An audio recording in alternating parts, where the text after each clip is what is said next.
everyone, and welcome back. Today we're going to be playing the infamous Domain deck in best of one. I've had my reservations about this deck, especially when it comes to best of one. I think in best of three the results speak for itself. It's clearly a really good deck. S tier in best of three, it was all over the place in the Pro Tour, but in best of one I have found this deck to be probably one of the more irritating decks to play against, because it always feels every time you play against it, if you're just playing an aggro deck, they could never beat you.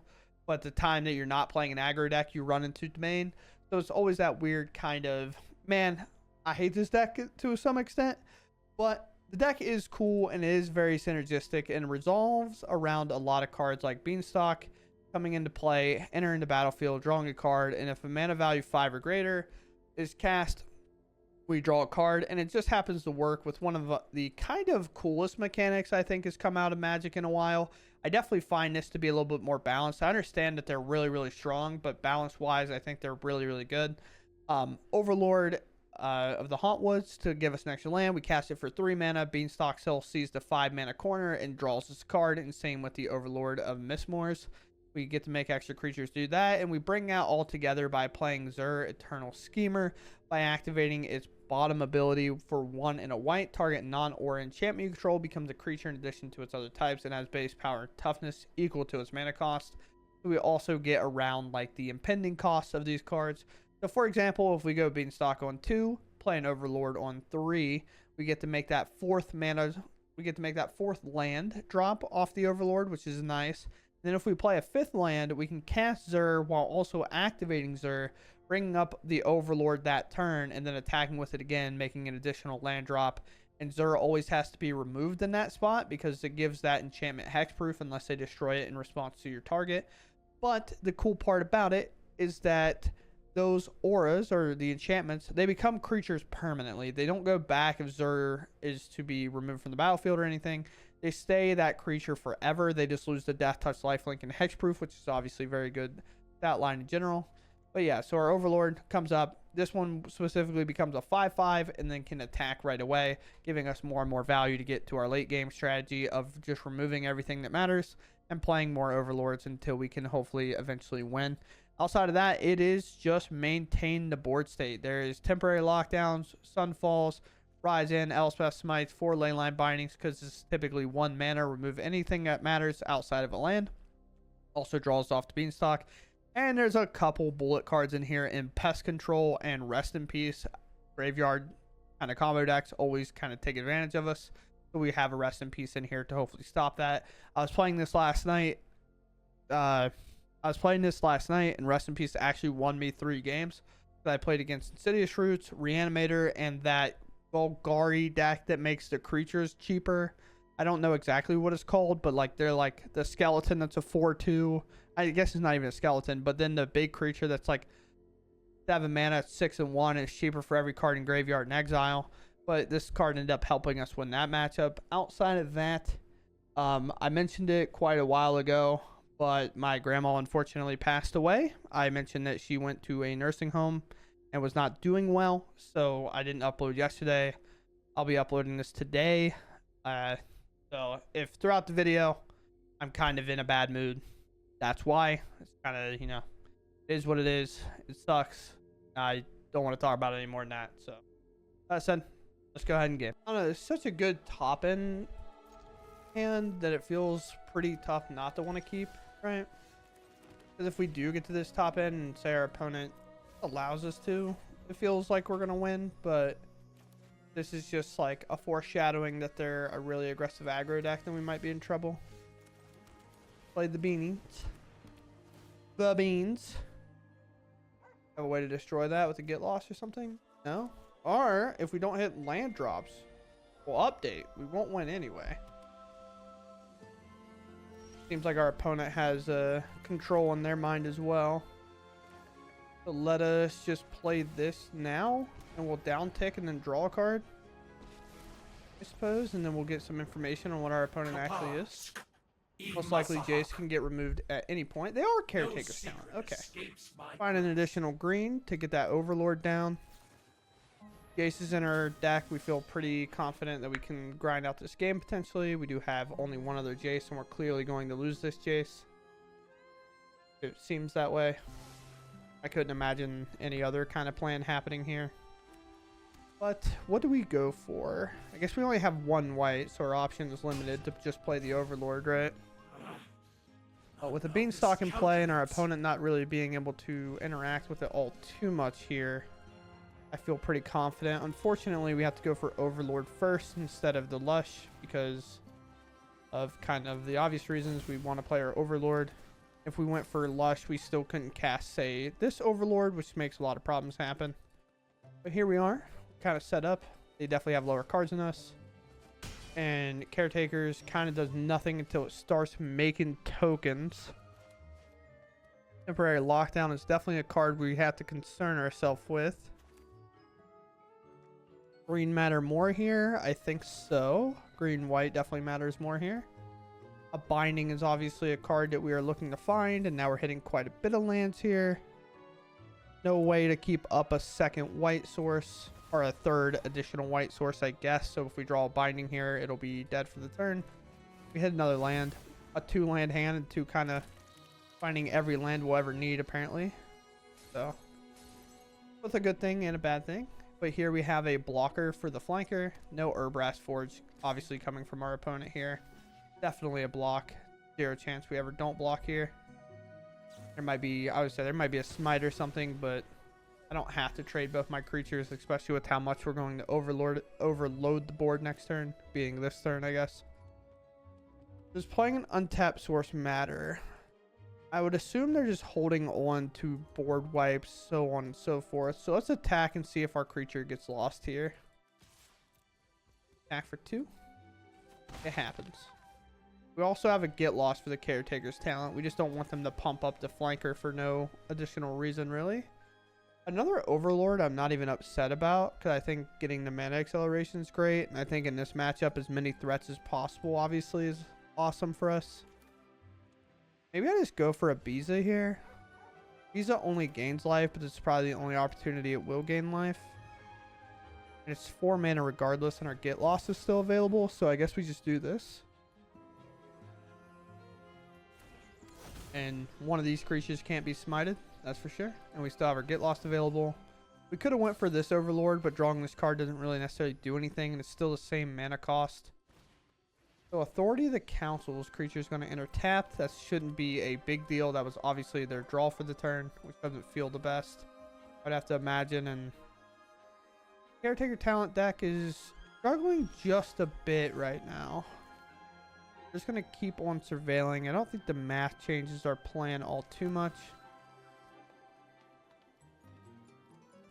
Riv a land. Just land after land other than this Overlord. One of the reasons to keep the Overlord. We'll move to combat here. We'll definitely attack. There could be a smite plus block with the flanker on Biza. They're just taking the damage. Sure, we'll take that. This seems perfectly fine. This is going to come off of the impend cost this turn. So I guess I'll just play this Overlord then. Take our card draw. Maybe find a Binding. Nope, we find a Cavern. That doesn't really matter. The Overlord enters tapped off of the Authority. But they don't gain a life? Huh? That's weird. I didn't know that worked that way. So if the Authority of the Council is in play, the enchantment will be a creature on the stack. See that it will have to enter tapped? But then they don't gain a life? See, like, I'm all for the fact that it enters tapped. I'm okay with that. I'm just a little confused on the not gaining life part. Or, like, neither happened, right? Like, I don't know. It's just weird when a card half resolves, because I was told by a judge one time that cards have kind of a knowledge of, like, what the board state is. Was the best way that they described it. They're like, your card knows what it's going to be when it enters the battlefield, I guess.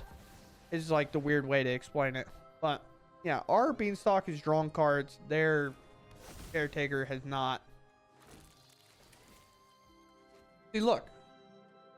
But okay, they gained the life there. Did they gain the life off of it last time? I feel like they did. No, they gained the life off these. Yeah, see, watch. This Overlord is going to enter tapped, but they're not going to gain a life. It's funny. It's so funny how it works out that way. But speaking of which, look how many lands we've hit after kind of saying, well, like I know, don't get me wrong, I understand we have a lot of overlords, but we have hit quite a bit of lands as well, so keeping a 2-lander, and that's oftentimes why we have to. No Sunfall here is crazy. Back right away. There's a flanker. We just remove it, I guess. Honestly, I don't even remove it. I don't even care. I think. Unless it's just lethal. Still lethal. 6. Puts them to 10. It's 100% lethal. But the only way I... Well, no. 6, 10, 16. So it's not lethal. Yeah, I just don't want to give up my get lost. I just want them to try to make 1 token and then blow up their caretaker's talent. At least that's kind of my thought process here. Then we'll just play another land and we'll say go. We've never had like anything less than 6 cards in our hand, it feels like. That's the power of just 1 beanstalk being allowed to be online. I would assume a Sunfall is coming here. Oh, hey, looky there.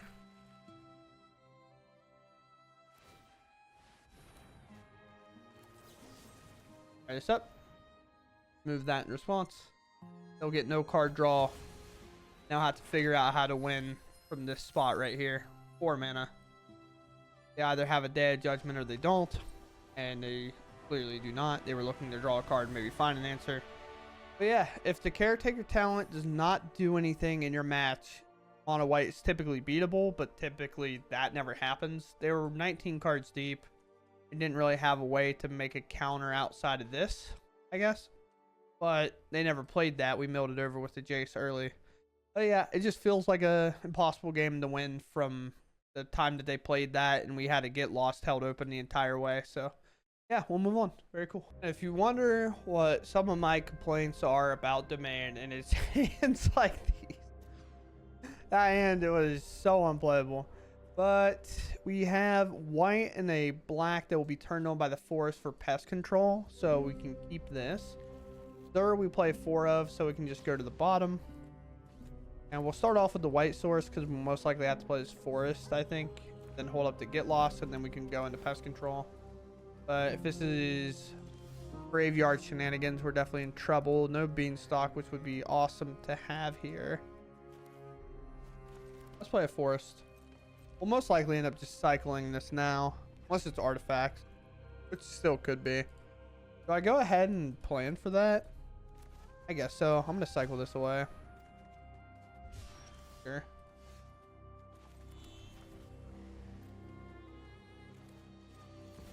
Or some... Oh, nothing. Okay. Fantastic. Great. Yeah. Awesome. This might also mean that they're the combo deck and we lost the game. Oh, it's always so tough. No. All right. Maybe they are just control. This is where we're at in the game. Well, let's make them get rid of a card they have to remove or counter. And then we'll slide into Jace after this.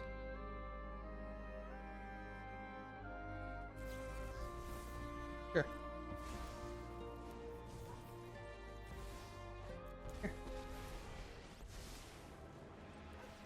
Will also give us way more information about what they are, and thankfully we did it because holy is stock up a good card. But they might even fire it off here, knowing that we're Domain typically means that they can kind of wait. And obviously our nemesis is the 4 copies of Jace that they probably play. But it is what it is. Maybe if our Jace sticks around long enough, we can get enough value off of it that we can double barrel Jaces and go that way, but who really knows what will happen. Also, the Overlord's ticking quite well. Plus, 0, of course, just play this land. There you go. Sunfall, basically a dead card. Leyline Binding, a nice card. Maybe not the best card of all time, but a card nevertheless. Surveil, they leave on top. Don't know what that is, but a card on top of their deck. Also a Smite, even more of a dead card. We could down tick Jace here and just draw an additional card. I'm not sure if it's worth it. Let's just plus here. I'll most likely go to make a fish, and then they'll attack Jace with that said fish. And then we can actually get value off of our Smite, which is nice. Maybe they have a get lost for Jace. Who knows? Overlord's also ticking up, so now we have an additional blocker. Maybe they'll remove the Overlord in general. Just to know. One of the hard parts about the impending cards is like, oh, they got that in play without casting it. Yeah, now I have to deal with that card. So they opt to get lost Jace, most likely maybe sudden falling the Overlord, or board wiping it in general. Maybe they have two get lost. No, or maybe, yeah. Kind of seems like they might. There was definitely a pause there. This couldn't be activated, so you have to have a token to sacrifice to activate that cost, I'm pretty sure. We'll see what's up. Pass. Missing land drop. Okay. Pretty serious crime there, brother. Target here. We're going to force them to basically interact with our Overlord before we stick this Beanstalk, I think.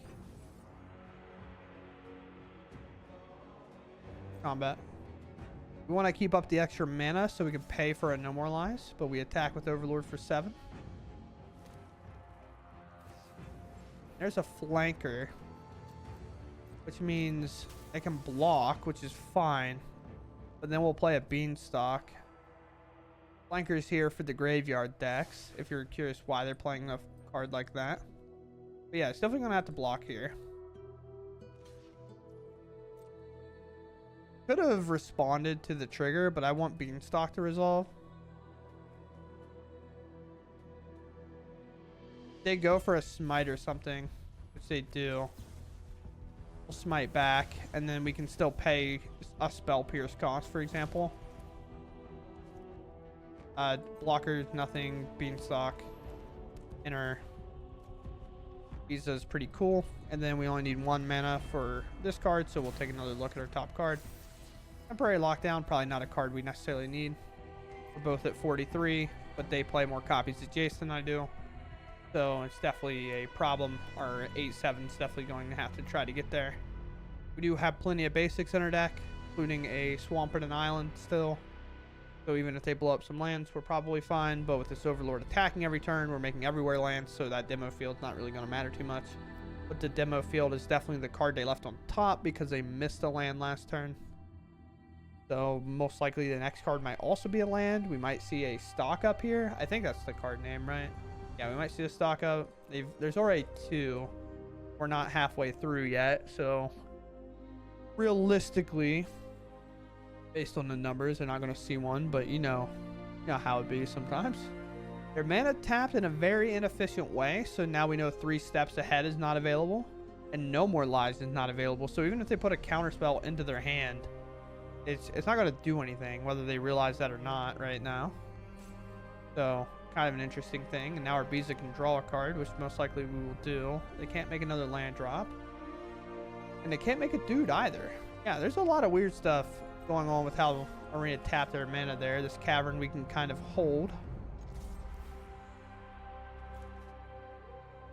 We'll play Biza and draw a card first. Could just be a smite or another get lost. Kind of unsure on that. We're going to be able to hit for 8. We are. Okay. So now I establish a Biza. We'll still have less cards in their hand, even if they use a card from it. We only really want the card draw here. We could have went for like a gain life, but in this matchup, it's not really going to matter if we would have done this beforehand. I really think the only thing holding priority here is this demo field. We'll hold this Cavern until we're ready to resolve a spell that we might not be able to resolve otherwise. Oftentimes that kind of has to happen, but right now we have 12 damage on board, which also limits their Fountain Port activate abilities. With our Surveil, we could have left on top, maybe forced them to demo field. They blow up our Surveil land. Honestly, that's great for us. It thins out our deck, so we can hopefully find more valuable cards later. We have 2 blue. I mean, we have 5 of every, or at least minimum 3 of every color. That's fine. We'll just go grab a Swamp. We have 3 more planes. We are in danger of double Jace Mill, though, to an extent, because at the same time, like, we'll have to deal with our board if that's the case. Island came from the demo field. They haven't played a land yet, and there's a Day of Judgment.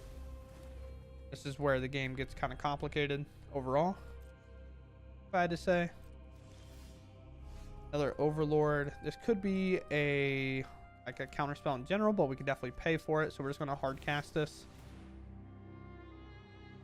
We also get a card draw. The only card I'm really worried about is like a negate or something, or a card later like a Jace. We might try and to get in play.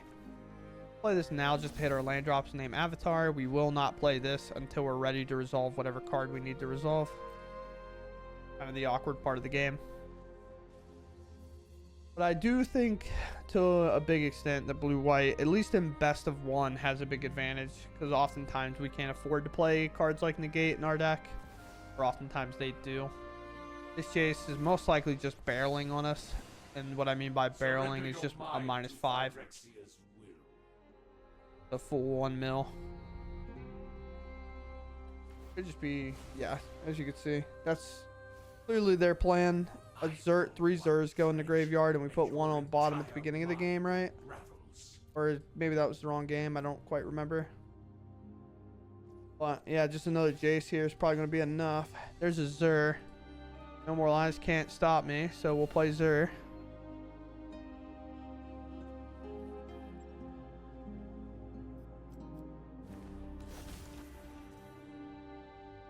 Base power times equal to his mana cost, so Overlord technically does more damage as a 6/5. Because you can technically activate Zur on thing, I believe. I could be wrong about that. We're gonna get 8 damage in. Once again, even if our Beanstalk gets board wiped, I'm not even that concerned about it, just because of the fact of like, can't really afford to draw many more cards. Jace Mill's 15, we have 21 left. That'll put us up to 6 cards remaining. If we have a Beanstalk and we draw off of any Overlord we play, we're just in trouble. We went to put them as low as we could, where kind of every creature that we play is enough for lethal. Second Dead Judgment is a little tough, obviously. I guess I'll just play a Binding to try to draw a card. See if we can't maybe find good enough spells here. Rest in Peace, not really it. Obviously, Rest in Peace is our answer to the same reason that they play this type of effects. Maybe we could have lost one of them to make a couple of map tokens, I suppose. Yeah. Peace exists. I think they're considering doing Jace and milling me for a little bit and just trying to grind out the game from there. Definitely would not blame them. Another land draw, it's just not good. Let's play Rest in Peace. The only reason we play that is because if they try to play a cheap Jace and then down ticket, they won't draw 3 cards. But this game, I believe, is over. Just need our opponent to win it. Nope. Kind of constructed our deck primarily to combat kind of aggro decks in game 1. Whereas if we were in best of 3 in games 2 and 3, we'd have like a way better chance, but just right now, kind of the opposite of what game 1 was, where we had all the advantage in terms of drawing cards over and over again, but now our opponent has that advantage because they've always had more cards than us. They did miss a couple of land drops. If you have Jace, please just play it and mill me. I'm ready to leave this game, and I imagine you are too.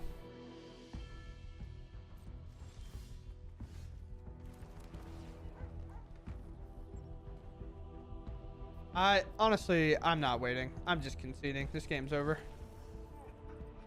I just know how it's going to go, and we're just wasting our time sitting here, I think. So I'll move on. All right, we go first.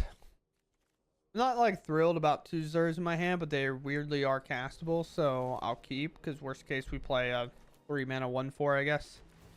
We lead off with Backstreet. We pitch to one of Sunfall, because we definitely need lands when it comes to this hand. But we start off Backstreet so we can play Cavern if need be to use this get loss. We got the discard, sure. I guess I'll discard a Zer. Not that brokenhearted about it. Words off. Deadline Binding again. Wanting lands here. Problem with Zer in a spot like this is most likely they'll have like a enter the battlefield, sacrifice effect, whatever the 2-mana one is. I know it's like I play this game a lot, but for 4 mana, am I playing Biza or am I playing Overlord? It's probably Biza. There's the amount of value that Biza is going to have here. Play this. Keep that. Card's pretty good. And who knows? Maybe they'll play 2 creatures here, picking up both Hopeless Nightmares. Oh, Liliana, sure. Beanstalk would be great, but unfortunately, I don't think we're going to get there. But I'm taking the credit when we I also don't think Zur is necessarily going to be our card of choice. Fine. I'll Any take point my here. And leave. That's now gone. We'll pick Zur. I'll name Cavern, and I'll do Avatar, and then I'll play a Biza. We'll draw a card, gain some life, and there's a Beanstalk at all costs. We want to keep our Beanstalk because against a discard deck, Beanstalk is going to be fantastic. The problem with discard over draw is you are kind of like maybe new, maybe you're kind of experiencing this type of stuff for the first time. The main difference between discard and draw is discard can always lose to a top deck. Draw can always find you an answer. If your opponent's empty-handed and you have discard effects, it typically works out against you way more than it works with you. I named Avatar on this, right? Yeah. We'll go Beanstalk. And we'll draw a card off Beanstalk. And then we'll play this Overlord. And we can kind of see how good card draw is going to be. Jace, not that big of a deal right now. I much rather just get this Overlord in. Kind of make that extra land. Go from there. And if they make me discard 1 card, here's going to be the Jace. We're going to play this Overlord, draw an additional card, make 2 creatures. Then our opponent's going to have to figure out how to deal with all that. Liliana is a great answer a lot of times, but we'll see what ends up happening. They don't have enough mana to sacrifice. They could get lost by Beanstalk, I guess. 5 mana for our opponent. Deadly Cover Up is also an option to exile some stuff. Who really knows? Beanstalk gets blown up. That's definitely a problem, because then it takes away a lot of our card draw. It is a cast, so yeah, let's do this. I will draw an additional card. If they had reservations about blowing up the Beanstalk, they should have done it. Make 2 creatures. We play Surveil Land. Look at more cards. Bandit's Talent is obviously an option that our opponents probably has in their arsenal. Still holding on to a land doesn't necessarily help too much, especially when it comes to like a Bandit Talent sacrifice. Deadly Cover Up actually can't exile here, which is always nice. Just a board wipe. The second copy can. Right now, they'd probably get rid of this, or they get rid of Zur's, because Zur's obviously really good in a spot like this. But you will see. Trying to. It's definitely a hard spot to be in. The card that counters your deck, currently in my possession. Cards that are coming off in 3. Well, I guess this is on end step, or I guess we're actually in combat, weirdly enough. But this is going to go down to 2, down to 3, and then in 2 turns you're going to have to deal with this, and then you're going to have to deal with this, not counting the fact that I might play a Jace. If they would have scryed both to the top, then most likely we probably would have Jace down ticked on them. We're seeing what they're doing now. Oh, they just... Okay. Just sacrifice that to gain life here, which is interesting. They're feeling the pressure. They thought the top card was too important to keep. Liliana doesn't really do much. No.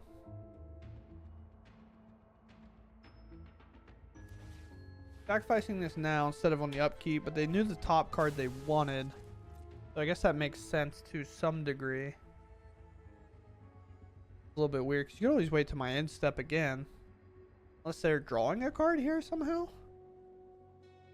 I don't know. Weird. It's a weird thing. Temporary lockdown. Interesting. I have an answer to that. So if you get rid of lockdown before the ability resolves, your cards go nowhere. So all of our stuff stays here. Temporary lockdown, as you see, resolves and it's no longer on the battlefield, so it doesn't take any cards. And then I will go to combat. I will attack for 2. And they are ores off, so graveyard shenanigans tend to happen sometimes. So let's go ahead and do this rest in peace. Let's do Jace here. They wouldn't have 20 cards in that graveyard regardless of what we did, so permanents are starting to tick up here. Two, I'm pretty sure, very good cards. Yeah, I was like, I'm pretty positive some good cards are gone. Now, outside of Bandit's Talent, we're just going to hold this land. I don't think we really need to issue it into play. If a temporary lockdown does come in and absorb a lot of my stuff, a little part of me wants to let it happen so I get another Beanstalk draw, which is weird. And also, it'll absorb their map tokens, so I don't have to worry about them later. Yeah, what matter? Rest in peace will be gone. My 2 creatures will be gone, I guess. You know what? Sure.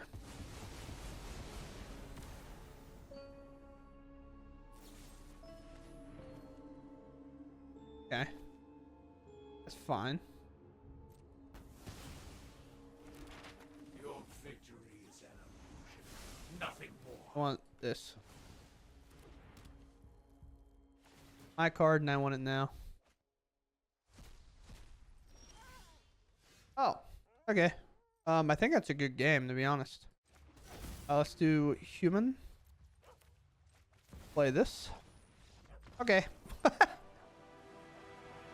Yeah, so all we were going to do is we actually wouldn't bring up our green overlord so it could attack this turn, because it actually is kind of bad, because it's going to come off this impending cost anyway.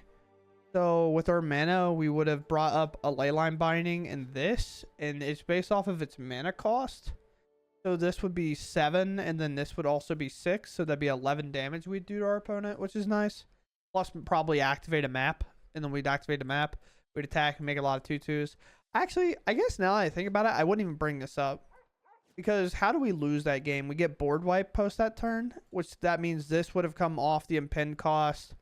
This would have one turn, so we should just wait. Yeah, I guess I wouldn't do that. Maybe I'd just bring up both Leyline Bindings and just have them deal 12 damage. Probably. It's probably what I would do. But regardless, we win. We move on.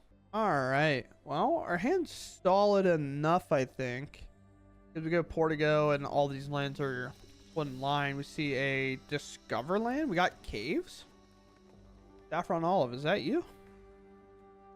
Pest control doesn't seem like it's good in this one. The only reason I say that is on MTG Goldfish, they have like a budget category, and Caves is one of them, which is quite funny. But I don't know what it will be. Let's play another Surveil land though. I'll keep a Jace for now.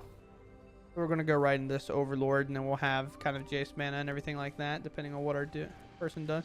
It is Caves. I don't know what this tails at the long run, but they gained a little bit of life, I suppose. I'm going for Overlord.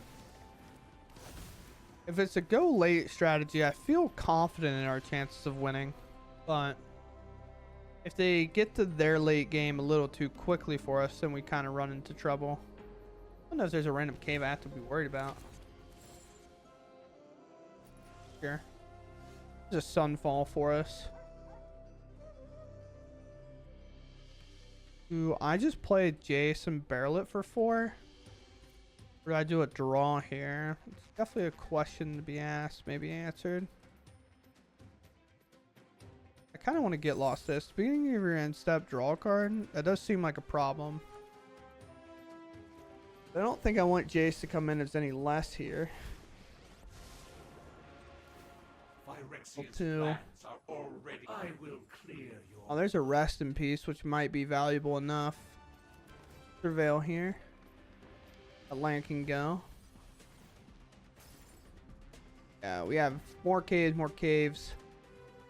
I can't believe my next loss is going to be to a cave deck. But if there was a deck that allowed caves to kind of get its turn right, it would be this one. Just typically caves' problem is keeping up with like kind of the aggro decks, because sure they might gain life, but then they just fall short in general. But who knows? Let's cast a Beanstalk. Now I have a card engine draw. There's a Leyline Binding, which is obviously great for us. Go for a Rest in Peace, see if they care about it at all. Maybe not. I don't know against this matchup, really. We'll play land and we'll just pass here. You can either binding this or binding something important or get lost something. Maybe I'll just blow it up. The binding for something else. Forgotten Monument's the one that turns the caves into mana confluence. I believe. Other caves, okay. Sweet. Cover 4, activate only as a sorcery. That's blue. Sure. Oh me. Yeah, I meant to interact with that before end step, I guess. I made a mistake here, but that's fine. No reason to tweak about the little stuff, right? There's our second and last Jace. In case of a Brotherhood end, I guess I should play this. I'm just going to mill them for 4 and try to keep Jace alive. So it'll be a mill for 12. I've already read your thoughts. You won't stop us.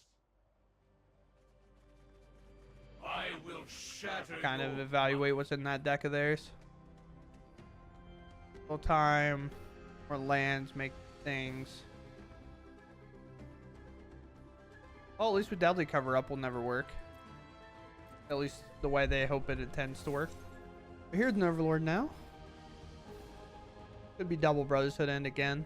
Card that they probably have like in some number. Be like 3 or something. But we did hit 3 Ill-Time Explosions. I guess this could also be... I can't think of the card. There's Library Cave card, Shuffle, Cave card. So, yeah, sure. So they're accelerating their mana a ton. Is there a cave that lets them win?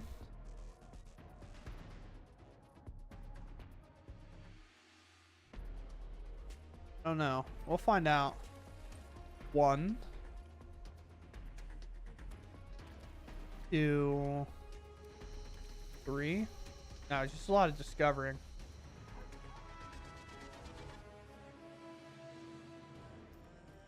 Okay. Oh, that's a board wipe that my opponent has. I want a Leyline binding the Spelunking just to draw a card. I mean, I guess so. Oh yeah, you know what I'm targeting, boss. You know what it is. Go with Surveil Land here. We'll pitch that land. Jason's now gone. There's 25 cards left in our opponent's library. Although realistically, I don't think there's a ton of ways that they're going to, not a ton of ways. What am I trying to say? I don't think there's a lot of ways just the lands that they have will beat us outside of doing something like this. Sure. We definitely enjoy these effects whenever our opponent does it, because that allows us to like, go get basics. Unless they're just like a wasteland deck, I don't know. We have plenty of more though. You can discover 4. It's also fine. Card doesn't really do anything. The more they discover, the less cards they'll have in their library. Now their lands are entering tapped. There's another get lost. Yeah, so we're in the patient game now. I think we have 1 basic left. We should have a plains and an island. We should have 2 more basics left, right? I believe we have 2 more basics left. What an interesting game. I haven't really seen caves all that often. It's a really cool mechanic. It just, in practice, at least in best of 1 arenas, oftentimes a little too slow. As you can imagine, this game would have been a lot different if we were just Boros aggro, for example. Hey, that's pretty good. That will do some stuff. Their cards are uncounterable, but we don't counter things anyway. Alright, what do you hit here, boss? Oh, this should end. You can blow up all artifacts. At least, maybe not all artifacts, but some, to say the least. We go for this. I force them to kind of take their turns casting stuff. Right? Can everywhere land, which is fine. We play another land. There's a Biza. They'll most likely have more cards than me. I couldn't imagine why, but they'll most likely have more cards than me, as most of these cards aren't really castable. This can be played, but it doesn't necessarily do damage to my face. I'm at 20. They're at 22, weirdly enough. Biza's going to gain life on their turn. Or on our turn, because their life total is too high. The only thing I'm actually afraid of is kind of a one-shot card.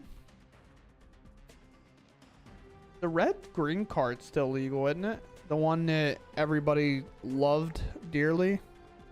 World Soul Rage, I think, is the card name. But technically, we can get World Soul Raged into World Soul Raged, and then that would probably cost us to lose. Well, caves that sacrifice themselves to blow stuff up, or ways to maybe put caves in our graveyard. It definitely would make sense, but I would imagine that they're playing some form of that. Kind of one-shot cannon-y type card that I didn't see in here. If this did it to player, then yeah, but it's 4 mana. There's no way it would do that. This deals damage equal to target creature. I mean, maybe they're just literally like, I doubt it. They're just like, you can never play the game, smile. Oh. We will see. I have 20 cards left, and they're drawing essentially 2 a turn. There we go. That's the card I was thinking of. Alright, well, do I get lost my Overlord? Guess so. But I can also just Sunfall it.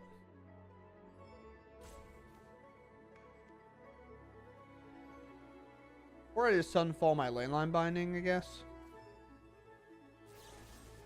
Or I just like get lost my Leyline Binding.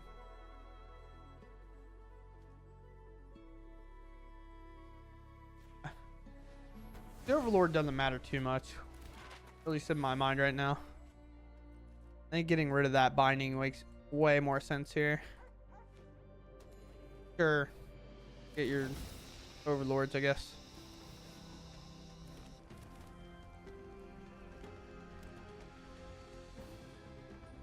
At least don't have haste. Doppelgang is their win condition though. They probably have a second copy somewhere. So realistically, the way for us to win this game is by not putting creatures into play. Awkwardly enough. Horn Lock Whale is a good answer as well. I guess I just play Biza and hope it lives, I guess. Is that where we're at? Oh no, Horn Lock Whale is going to go play this turn. Or no, it's not. This is Discover 5, so it's actually going to skip past that Horn Lock Whale. Weird.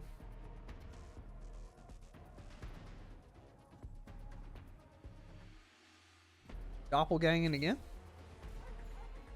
Dial 2 cards. Fair enough. Would you like to cast that? You can do a couple enchantment destruction. No? Alright. Bet. 4 cards in hand to me. Activate here.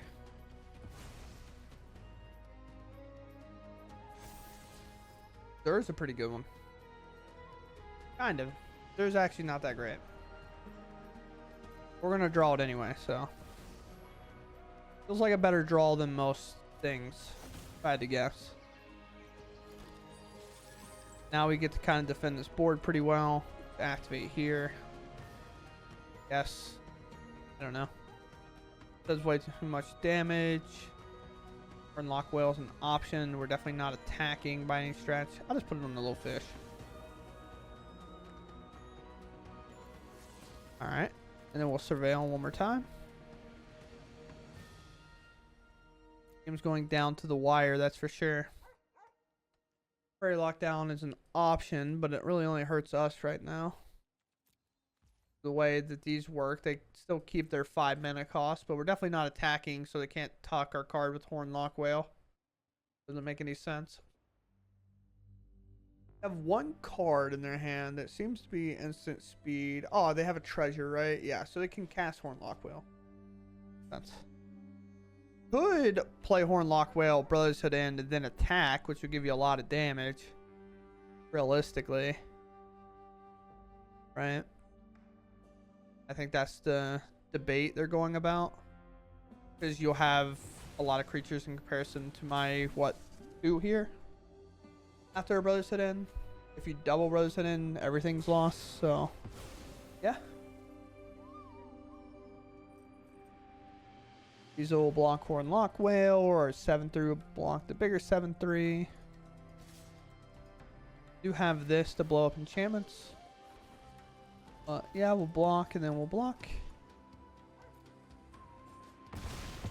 Take 12 here, which does not feel the best. I'll say that much.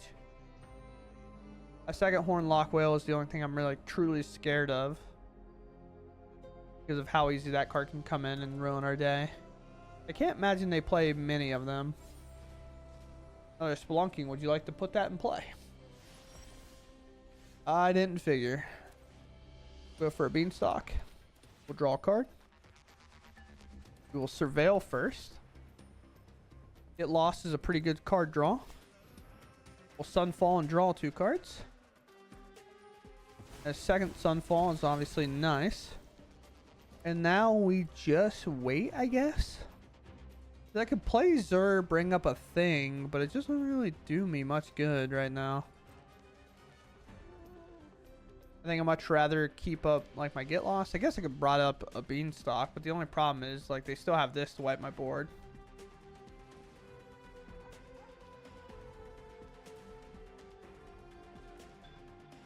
The thing about Doppelgang is like, what would they even copy now? That's the other reason to not put a creature in play. Just don't let this card become effective.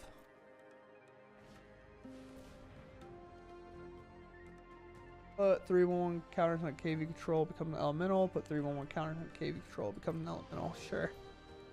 I did kind of forget that that's how that would work. There's that. You have a second one? Maybe I did mess up not playing the Zur, but I guess they have so much mana it doesn't matter regardless, right? I lose to that. I think I'm okay with this.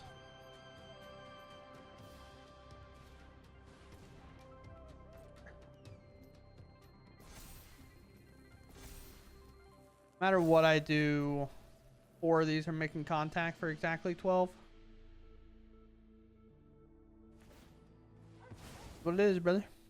They got it. It's fine. I don't know. Move on, I guess. Okay, so here we are. This is the deck list that I kind of been playing if I'm going to play Domain. I will say, honestly, not really my favorite deck to play in Best of 1.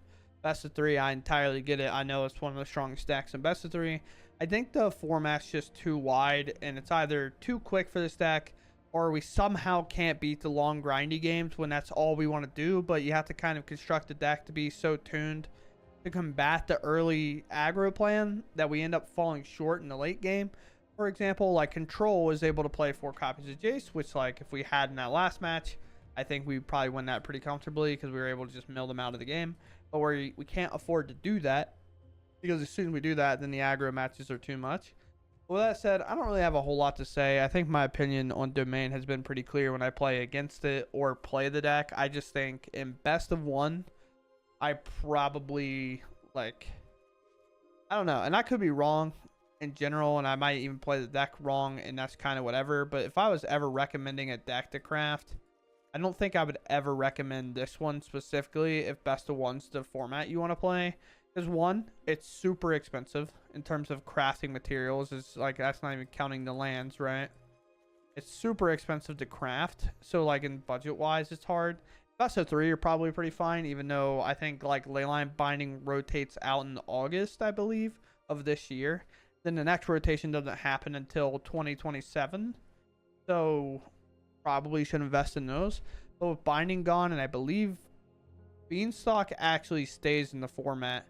But with Binding gone and things like that, this deck's going to fall off probably quite a bit. And Zur also finds itself rotating out in that spot as well. So you're not going to have it. Temporary Lockdown's also gone, I believe. So this deck won't be here when come late August. So thankfully, in terms of best of 3, because I don't know if you've ever watched this deck play in the mirror, it's going to time every time. It feels like maybe Zuri's changed that landscape since last time I've watched it live in paper.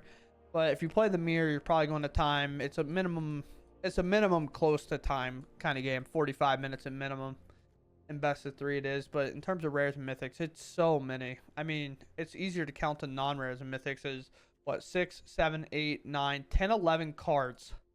11 cards out of your 60, which is 1/6 of the deck for the most part, is a common or uncommon or cards that you get for free. And the rest you have to craft. It just seems like an insane craft rate to recommend for best of 1 when I think the deck overall doesn't perform that well in best of 1.